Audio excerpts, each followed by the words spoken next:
നമസ്കാരം. തദ്ദേശ തെരഞ്ഞെടുപ്പിൽ കോൺഗ്രസിന്റെ ഉജ്ജ്വല മുന്നേറ്റത്തിൽ പ്രതിപക്ഷ നേതാവ് വി ഡി സതീശിനെ അനുമോദിച്ച് നടിയും മോഡലുമായ റിനി ആൻ ജോർജ് ഫേസ്ബുക്ക് കുറിപ്പിലൂടെയാണ് റിനിയുടെ പ്രശംസ. രാഹുൽ മാങ്കൂട്ടത്തിൽ MLA-ക്കെതിരെ ആദ്യം രംഗത്ത് വന്നത് റിനിയായിരുന്നു. റിനിയുടെ ഫേസ്ബുക്ക് കുറിപ്പ് ഇങ്ങനെ: ഇത് എൻ്റെ നേതാവിൻ്റെ വിജയം, അചഞ്ചലമായ നിലപാടിൻ്റെ വിജയം, അപമാനിച്ചവർക്കുള്ള ശക്തമായ മറുപടി, ഒരേ ഒരു രാജ എന്നാണ് കുറിപ്പ്. ഒരു യുവനേതാവിൽ നിന്ന് മോശം അനുഭവം ഉണ്ടായെന്നും അശ്ലീല സന്ദേശം അയച്ചതിനെതിരെ പ്രതികരിച്ചപ്പോൾ ഹൂ കേഴ്സ് എന്നായിരുന്നു അദ്ദേഹത്തിൻ്റെ മനോഭാവമെന്നും റിനി രാഹുൽ മാങ്കൂട്ടത്തിനെതിരെ വെളിപ്പെടുത്തൽ നടത്തിയിരുന്നു. മാങ്കൂട്ടത്തിൻ്റെ പേര് പറയാതെയായിരുന്നു റിനിയുടെ പ്രതികരണം. എന്നാൽ മുൻപ് രാഹുൽ സോഷ്യൽ മീഡിയയിൽ സ്വീകരിച്ച ഹൂ കേഴ്സ് ആറ്റിറ്റ്യൂഡ് ചൂണ്ടിക്കാട്ടി സോഷ്യൽ മീഡിയ ഇത് രാഹുലാണെന്ന രീതിയിൽ ചർച്ചകൾ സജീവമാക്കിയായിരുന്നു. ഇതിന് പിന്നാലെ രാഹുലിനെതിരെ കൂടുതൽ പേർ വെളിപ്പെടുത്തലുമായി രംഗത്തെത്തി.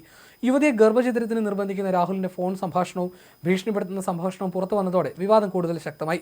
വിവാദം ശക്തമായതിനെ തുടർന്ന് കോൺഗ്രസ് നേതൃത്വം വിഷയത്തിൽ കർശന നിലപാടെടുക്കുകയായിരുന്നു. രാഹുലിനെതിരെ നടപടിയെടുക്കണമെന്ന നിലപാട് വി ഡി സതീശൻ ശക്തമായി സ്വീകരിച്ചിരുന്നു. ഒടുവിൽ പ്രാഥമിക അംഗത്വത്തിൽ നിന്നും രാഹുൽ മാങ്കൂട്ടത്തിലിനെ കോൺഗ്രസ് പുറത്താക്കിയായിരുന്നു.